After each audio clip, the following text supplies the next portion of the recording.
Today, President Trump awarded the Congressional Medal of Honor, the nation's highest military decoration, to 80-year-old Sergeant Major John Kennelly. 50 years ago in Vietnam, Kennelly helped lead a Marine unit that recaptured a city seized by the North Vietnamese during the Tet Offensive. President Trump said today that Kennelly exhibited unmatched bravery in charging through enemy fire and risking his own life to save the lives under his command. One of his fellow warriors who joins us today said, "You followed him because he was a true leader. He was totally fearless. He loved his Marines, and we loved him back." That brotherhood has long helped service members recover from the wounds of war, both physical and mental. Those wounds are now being felt by a new generation that has fought in Afghanistan and Iraq. Here again is Nick Schifrin. Since 9/11, almost 3 million Americans have deployed to Iraq and Afghanistan. The effects of war are profound and last long after the combat ends. An estimated 1 in 5 Iraq and Afghanistan veterans suffer from some form of post-traumatic stress disorder. One of them is Jason Kander, a former Army intelligence officer who served in Afghanistan. When he left the military, he became the first millennial elected to statewide office and an overnight star in the Democratic Party thanks to an ad promoting background checks. In Afghanistan, I'd volunteer to be an extra gun in a convoy of unarmored SUVs. And in the state legislature, I supported Second Amendment rights. I also believe in background checks so that terrorists can't get their hands on one of these. I approve this message because I'd like to see Senator Blunt do this. He lost that Senate race, but he was considered the favorite to win the 2019 Kansas City mayor's race until he unexpectedly ended his campaign, writing in an open letter, "After 11 years of trying to outrun depression and PTSD symptoms, I have finally concluded that it's faster than me, that I have to stop running, turn around, and confront it."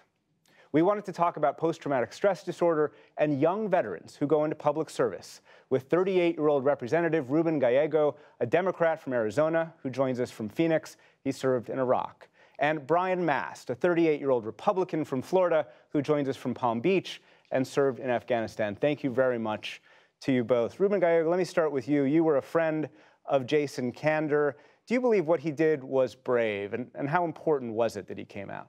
Well, look, it's brave for any veteran to admit that they have PTSD. And when you're in a public eye and you talk about your PTSD, you're basically exposing people to actually make judgments on you. And it's very brave that he's doing it, but it's also part of the process. And I think he did it for himself, he did it for his family, so he could become the man that he wants to be and not let PTSD hold him back. Brian Mast, you were on an explosive ordnance disposal unit, better known as a bomb squad in Kandahar in Afghanistan in 2010. You lost both your legs and a finger. How important is it to talk not only about the physical wounds of war, but also the mental wounds? The mental wounds very often can be the tougher thing to deal with. I tell people about my own story often, and it's not to say that the physical part of it wasn't difficult at all. Of course the physical part of it was difficult, but the more difficult part to me was that I wasn't going to get to return to the battlefield and do my job in the same way that I had done it before. I felt as though initially I had lost my purpose in life. What was I going to do after that? What was my work going to be? What was my family going to think of me? That was the most difficult part of everything. Yeah, sure, there was pain and there was difficulty in the recovery, but it was that mental side of it to say, what do I do from here going forward? Have I lost my purpose in life? And that was a very tough thing to deal with. You're both part of a younger generation of veterans. Ruben Gallego, is our generation more open to talking about these issues than veterans from previous wars? I think so. I mean, I think, for some reason our generation is a little more understanding. I think because the millennial generation and those above that are the majority of the people that went to war, a lot of men and women know friends. Unfortunately, the downside of this all, though, is that, the military right now is basically being fought, in Iraq and Afghanistan and other parts of the world by a very small portion of the population. So while I think there is more understanding and in general in this public, the amount of people that are sharing, I guess, in the sacrifice of war and the families is even more and more narrow. And, I think it shows sometimes. How do we overcome that challenge? How do we get all Americans to understand what veterans have gone through and these mental wounds of war that they continue to go through? I don't think that's a realistic expectation that all Americans understand what it's like to be a veteran, what it's like to go to war. There are aspects of that, both on the positive and the negative side, that you can only really understand if that's been a part of your life, these very intense moments of life. But what I think that it is important for anybody, whether they've served in combat or not, to realize that there is opportunity for what many people call as post-traumatic growth. Ruben Gallego, Jason Kender would admit that he's certainly looking for post-traumatic growth and had some, but also dealing with post-traumatic stress disorder. And when he wrote his letter, he said that he was worried about admitting his PTSD because it might hurt his political future. Does that signify that we're still not quite comfortable enough as a society talking about PTSD? Well, certainly, and I think people have to understand you can be successful in both, all aspects of your life and your career and still have PTSD. And many people do that. I feel like I'm one of those people. I hear this from police officers. I hear this from firemen. The guys that I served with in Iraq that wanted to later join the CIA, FBI, or wanted to be air pilots. There's this rumor that is very pervasive among Marines that if you are diagnosed with PTSD, you're not going to be allowed to have these sensitive jobs. For us politicians, yeah, it's a worry, but for everyday working men and women, it's a real worry. It's a real worry about their career that affects their career advancement.